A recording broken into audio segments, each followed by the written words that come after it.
Aliyil Azim. Yang ulun hormati, yang ulun muliakan, bapak-bapak, ibu-ibu, wabil khusus sahibul bait, yang mana terima kasih ulun ucapkan kepada sahibul bait yang sudah berkenan hadir mengundang ulun. Mari kita doakan bersama-sama kita yang hadir di sini. Kita berharap kepada Allah wabil khusus sahibul bait, mudah-mudahan dengan nantinya kita dibacakan riwayat seorang perempuan, ibunya orang-orang yang beriman, istri yang paling mulia di sisi Rasulullah, orang yang sosok mulia di seluruh perempuan di muka bumi ini, yaitu Ummul Mukminin Sayyidah Khadijah. Kita berharap mudah-mudahan Allah Subhanahu wa taala menurunkan kita rahmat, menurunkan kita keberkahan, dan mudah-mudahan Allah Subhanahu wa taala mengampuni segala dosa-dosa kita. Mudah-mudahan Allah Subhanahu wa taala memberikan rumah tangga kita rumah tangga yang seperti mana Sayyidah Khadijah dengan Rasulullah, sakinah mawaddah warahmah, dan rumah tangga kita diberikan keberkahan rahmatnya oleh Allah Subhanahu wa taala. Alhamdulillah, juga kita ucapkan puji dan syukur kita kepada Allah Subhanahu wa taala pada sore hari ini, hidup ke-17 Ramadan, yang mana 17 Ramadan ini juga Allah berikan momen yang sangat luar biasa, yaitu nuzulul Quran, diturunkannya Al-Quran kepada Nabi kita Muhammad SAW. Juga kita berharap kepada Allah di bulan puasa ini, mudah-mudahan amal ibadah kita, apa yang kita kerjakan, mendapatkan keridhaan Allah Subhanahu wa taala, dan apa yang kita kerjakan amal ibadah di bulan puasa ini mudah-mudahan dilipat gandakan oleh Allah Subhanahu wa taala. Tak terlepas daripada kisahnya seorang perempuan yang sangat mulia yang harus kita kenang, kita bacakan riwayat perjalanan seorang sosok perempuan yang jadi suri tauladan dalam kehidupan kita sehari-hari, yaitu istri tercinta Sayyidatul Khadijatul Kubra, istrina Nabi Muhammad SAW. Kita ambil sedikit daripada cerita beliau. Kalau kita ceritakan tidak cukup waktu, nah kita ambil beberapa menit saja. Yang penting ada sangu kesan kita, mudah-mudahan bisa diterapkan, diamalkan. Bagaimana sih perjalanan sosok seorang perempuan yang mulia ini dalam menjalani rumah tangganya. Sebelum beliau mendapatkan keberuntungan yang sangat luar biasa, artinya menikah dengan sosok akhlakul karimah mulianya Nabi Muhammad SAW, beliau sudah mendapatkan isyarah. Isyarah artinya tanda bahwasanya beliau nantinya akan mendapatkan keberuntungan dunia dan akhirat, yaitu menjadi istrinya Rasulullah SAW. Sebelum itu beliau sudah menaruhkan rasa cinta kepada Rasulullah dengan melewati perantara yang mana beliau menawarkan dagangan kepada Rasulullah SAW. Beliau ini adalah sosok orang yang kaya raya. Bahkan menurut riwayat 2/3 kota Mekah itu adalah punyanya Sayyidah Khadijah.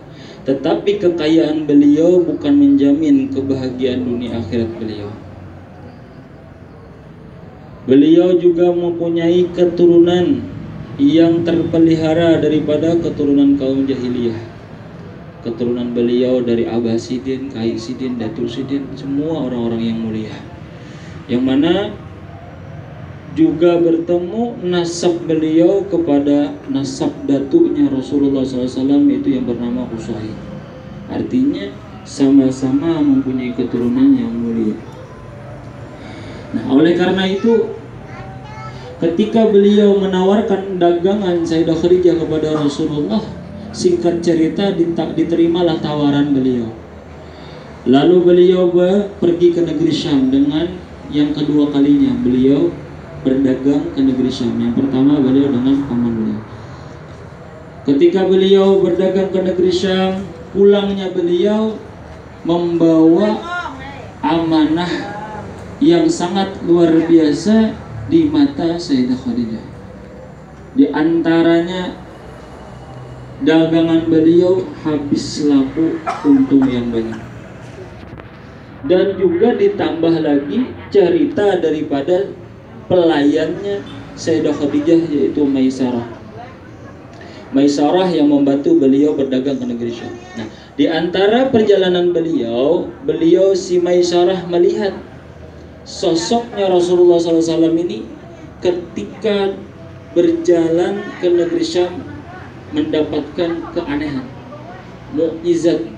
Kalau di Nabi itu mukjizat namanya. Yaitu diantaranya perjalanan beliau tidak sedikit merasa, jika bahasa Banjarnya kelapahan dada.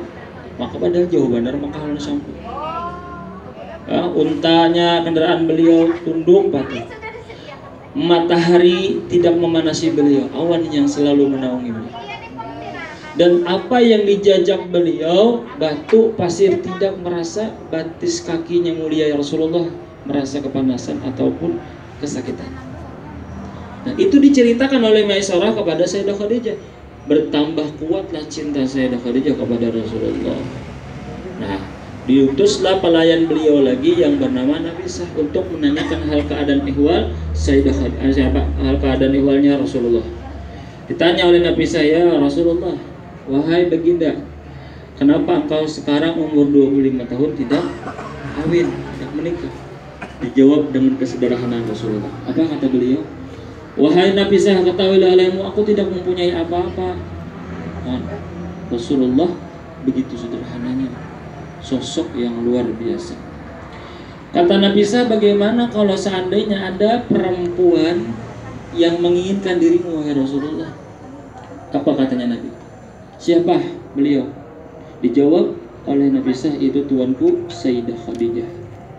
Dipujilah Sayyidah Khadijah oleh Rasulullah. Apa kata beliau? Aku melihat sosoknya Sayyidah Khadijah itu adalah sosok orang yang mempunyai akhlak yang mulia, keturunan yang mulia, terpelihara dari kaum jahiliyah. Hari itu kaum jahiliyah banyak banget. Tapi Allah menginginkan Sayyidah Khadijah ini adalah perempuan yang mulia, maka terpelihara daripada pekerjaan kaum jahiliyah. Orang yang kaya raya, elok rupanya, akhlaknya luar biasa. Pujian Rasulullah kepada Sayyidah Khadijah. Lalu musyawarahlah Sayyidah Khadijah Rasulullah kepada paman beliau, diterimalah musyawarah tersebut, maka mengadakan walimah. Rasulullah dengan Sayyidah Khadijah menyembelih 2 ekor unta menurut riwayat. Nah, Rasulullah berkawin umur 25 dan Sayyidah Khadijah umur 40 tahun. Umur 40 tahun tuh gue kata kayak kita ini. Ya. Umurnya Sayyidah Khadijah itu 40 tahun, walau beliau janda, kayak umur 19, 17, 20 aja mas. Artinya bungas masih. Nah, luar biasa. Nah, lalu kita ambil daripada keistimewaan Sayyidah Khadijah radhiyallahu anha apa? Ketika selama dalam memperjalankan ke rumah tangga dengan Rasulullah, ini yang kita ambil ibrah, kita ambil pelajaran. Boleh? Rasulullah kada pernah merasa kesulitan beristrikan Sayyidah Khadijah. Artinya Sayyidah Khadijah tidak pernah menyulit, tidak pernah menyakiti hatinya Rasulullah SAW. Rumah tangga yang sangat luar biasa yang kita jadikan pelajaran bagi rumah tangga kita. Sayyidah Khadijah mendapatkan keberuntungan dunia akhirat. Kenapa? Menjadikan sosok yang dicintai dunia akhir oleh Rasulullah. Sampai-sampai beliau berkata, aku mencintai Sayyidah Khadijah dan aku juga mencintai orang yang mencintai Sayyidah Khadijah. Artinya keempat cinta Rasulullah kepada orang yang mencintai Sayyidah Khadijah. Nah, kita menandakan, membuktikan bahwasanya kita mendengar, membacakan sedikit daripada menakib riwayat Sayyidah Khadijah. Mudah-mudahan Rasulullah sayang cinta juga dengan kita. Nah, bahkan kada itu aja keistimewaan Sayyidah Khadijah, apalagi beliau termasuk orang yang selalu menghibur, menyenangi hati Rasulullah. Ketika beliau pulang dari khalwat beliau ke Hira, selalu melayani Rasulullah, selalu menyediakan makanan Rasulullah, selalu menghibur hati Rasulullah. Nah, sebab tersebut Sayyidah Khadijah mendapatkan salam langsung dari Allah Subhanahu wa taala. Apa kata Allah? Wahai Jibril, sampaikan kepada Rasulullah bahwa istri Rasulullah Sayyidah Khadijah sudah kusediakan mahligai terbuat istana dari mutiara. Nah, mendapatkan kedudukan tempat tinggal sudah di surga sebab beliau selalu menyenangi hati Rasulullah.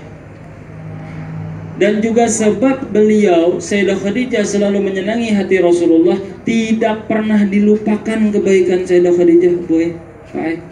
Walau beliau sudah wafat, sudah meninggal, selalu disebut kebaikan-kebaikan Sayyidah Khadijah kepada para sahabat, kepada keluarga. Ini dalil bahwasanya membaca manaqib itu Rasulullah sudah menggawi. Jadi kan ada bid'ah-bid'ah. Sayyidah Khadijah masalah menceritakan kebaikan Sayyidah Khadijah. Bahkan di depan Sayyidah Aisyah, beliau cemburu mengisahkan bini pertama. Kita depan nggak itu bukan ya lah.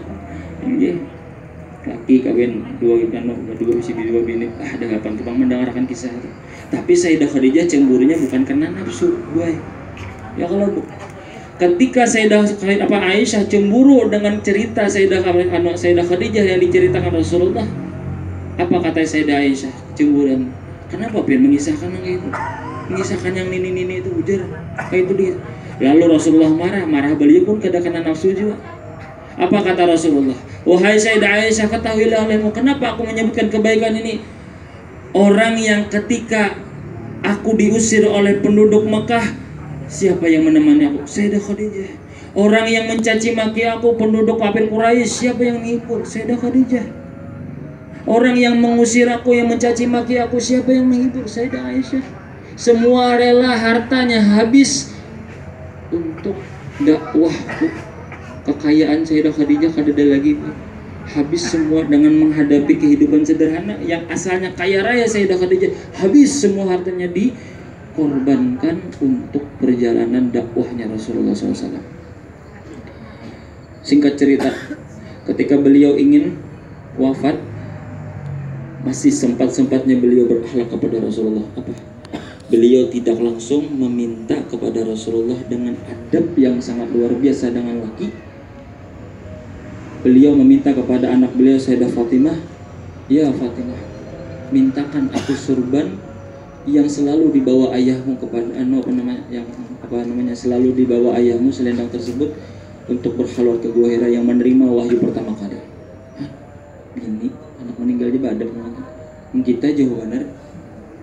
Ya kalau Cil, banyak. Nah, Sayyidah Khadijah masih beradab dengan Rasulullah. Tidak pernah nada tinggi kepada Rasulullah suara. Kita salah sedikitnya lagi, mamanya sampai ke langit ketujuh kedengaran. Jauh daripada kisah Sayyidah Khadijah kita ambil pelajaran. Kayak apa kita hendak mendapatkan kunci surga? Celai. Kunci surga pian lawan laki pian. Rumah tangga kada bakalan nyaman mun pian masih nyaring seorang laki, mun pian masih menyakiti hati lagi. Kada bakalan nyaman kayak apa aja sugihnya. Ulun menjamin di sini. Nggih. Pian ni jar Ustaz bapak dan masalah laki bini kawin juga sudah. Nggih, kawin dulu sudah bisa anak juga. Kalau ben bapak dan laki bini ulun kira kisahna. Nggih, bujuran. Ulun banyak menemui di kitab, bahkan para habaib, para ulama menceritakan tentang suami istri ini bahwasanya adalah surganya istri itu di bawah tangan dan telapak kakinya suami. Artinya kunci surga itu buat dua laki. Jadi menghendak rumah tangganya nyaman, menghendak pian masuk surga, ya kah taat lawan laki. Itu aja kuncinya.